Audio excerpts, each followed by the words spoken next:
अस्सलामुअलैकुम वरहमतुल्लाहि ताला वबरकातुहू। ईद उल फितर की नमाज औरतों पर है या नहीं है? क्या ईद उल फितर की नमाज औरतें पढ़ेंगी या नहीं, इसी बात की वजाहत करने जा रहा हूँ। आपसे गुजारिश है इस पूरे वीडियो को मुकम्मल देखें।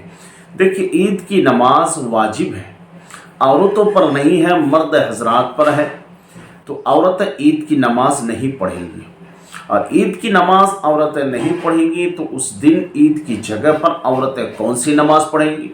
देखिए, ईद की नमाज मुसलमान मर्द हजरात मसाजिद में और ईदगाह में जाकर अदा करेंगे, और इस्लामी ख़वातीन, हमारी इस्लामी माँ और बहनें अपने अपने घरों में चाश्ते की नमाज पढ़ेंगी, या फिर और दूसरी नवाफिल की पढ़ेंगी, या शुक्राने की नमाज पढ़ेंगी। और शुक्राने की नमाज पढ़ेंगी, अल्लाह की बारगाह में फरियाद करेंगी, चाहे 2 रकत पढ़े या 4 रकत पढ़े, नफल नमाज है, पढ़ सकती है। नमाज पढ़ लेने के बाद फरियाद करेंगी, दुआ मांगेंगी, मौला जो भी रमज़ान में हमने इबादतें की, रियाजतें की, तरावीह पढ़ी, कुरान की तिलावत की है, तो अपने फजल फरमा, करम फरमा, हमारी इबादतों को कबूल फरमा। लेकिन हमारी इस्लामी बहनें ये बात याद रखें, आपके ऊपर ईद की नमाज नहीं है। अपने घरों में आप नवाफिल की नमाज पढ़े, चाहे 2 रकत पढ़े या 4 रकत पढ़े, अपने घरों में पढ़े, कसरत के साथ इस्तिग़फ़ार पढ़ के अपने लिए, अपने घर वालों के लिए, अपने रिश्तेदारों के लिए, उम्मत मुहम्मदिया के लिए, तमाम आलम इस्लाम में जहाँ जहाँ मुसलमान परेशान हाल है उनके लिए दुआ करें। और हमारे इस्लामी भाई, जब आप मस्जिद में जाएंगे नमाज अदा करने के लिए या ईदगाह जाएंगे, तो नमाज का तरीक़ा क्या है? सुन्नत तरीक़ा यह है कि आप एक रास्ते से जाएं, दूसरे रास्ते से वापस घर आए। अब तरीक़ा क्या है? ईद की नमाज जो है फ़र्ज़ नहीं है बल्कि वाजिब है। नियत इस तरह से करना है, नियत की मैं 2 रकत नमाज ईद उल फितर वाजिब की 6 ज़ायद तकबीरात के साथ वास्ते अल्लाह ताला के मुँह मेरा काबा शरीफ की तरफ, अल्लाहु अकबर, ये नियत कर लिए आप। नियत करने के बाद आपको पढ़ना है सना, सुबहानक अल्लाहुम्मा व बिहम्दिका व तबारक अस्मुका व तआला जद्दुका व ला इलाहा गैरुक। देखिए, सना पढ़ लिया। इसके बाद 3 मरतबा आपको कान के लौ तक हाथ उठाना है और छोड़ना है। तीसरी मरतबा हाथ बांध देना है। देखिए, आपने सना पढ़ लिया, उसके बाद कहेंगे अल्लाहु अकबर, हाथ छोड़ दिए। फिर दूसरी तकबीर में कान के लौ तक हाथ उठाएंगे, अल्लाहु अकबर, छोड़ दिए। फिर तीसरी तकबीर में आप कान के लौ तक हाथ उठाएंगे, अल्लाहु अकबर, आप हाथ बांध लेंगे। याद रखिए, सना के बाद 3 तकबीर होगी। 2 तकबीर में हाथ छोड़ना है, तीसरी तकबीर में आपको हाथ ज़ेर नाक बांध देना है। उसके बाद फिर क़िरात और कोई सूरत मिलाएंगे इमाम साहब।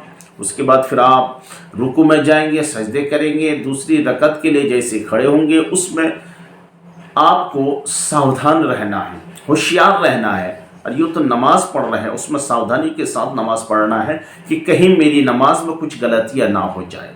चूँकि ये नमाज साल में एक बार आती है, इसलिए बहुत सारे हमारे इस्लामी भाई कंफ्यूज हो जाते हैं। पहली रकत में आपको क़िरात से पहले 3 ज़ायद तकबीरात पढ़ना है, और दूसरी रकत में जो है पहले क़िरात है, बाद में 3 ज़ायद तकबीरात है। अब देखिए, दूसरी रकत के लिए खड़े हो गए। सबसे पहले क़िरात होंगी, बिस्मिल्लाहिर्रहमानिर्रहीम पढ़कर सूरह फातिहा पढ़ेंगे। उसके बाद कोई एक सूरत मिलाएंगे। सूरत मिलाने के बाद 3 ज़ायद तकबीरात होंगे, याद रखिएगा। सूरत मिलाने के बाद अल्लाहु अकबर कह के हाथ छोड़ देंगे, फिर अल्लाहु अकबर कह के हाथ छोड़ देंगे। 2 तकबीर होगी, फिर तीसरी तकबीर अल्लाहु अकबर कह के हाथ छोड़ देंगे। अब जब चौथी तकबीर कहेंगे, आपको हाथ नहीं उठाना है बल्कि रुकू में चले जाना है। रुकू में जाने के बाद तस्बीहात पढ़ के फिर सजदे जाएंगे। सजदे में 2 सजदे अदा करने के बाद तशहुद पढ़ेंगे। नमाजों की तरह दुरूद इब्राहिमी, दुआ मासूरा पढ़ कर सलाम फिरेंगे। उसके बाद इमाम साहब खुतबा पढ़ेंगे, फिर इज्तिमाई दुआ होगी। जब दुआ होंगी तो आप अपने लिए दुआ करें, अपने मोमिनीन मोमिनात के लिए दुआ करें, तमाम जहान में जहाँ जहाँ भी मुसलमान परेशान हाल है उनके लिए ज़रूर दुआ करें। जो आपके घर में परेशानियाँ हैं उसकी दफ़ा के लिए दुआ करें, और जो भी आपके घर में कोई मर्ज़ में मुब्तला है, किसी ने दुआ के लिए कहा है, उनके लिए दुआ करें। इंशाअल्लाह अज़ीज़ आज की दुआ कबूल है। اور قبول ہونے والی ہے، اللہ بندوں کو انعام عطا فرمانے والا ہے۔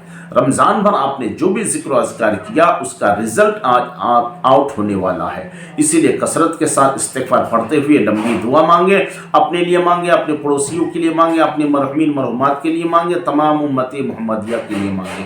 تو پیاری ناظرین، یہ نماز کا طریقہ جو میں نے آپ کو بتایا، آپ سے گزارش ہے اس ویڈیو کو 2-3 مرتبہ بار بار دیکھیں تاکہ آپ کی جو کنفیوژن ہے وہ کنفیوز دور ہو جائے اور نماز صحیح طریقے سے ادا ہو جائے۔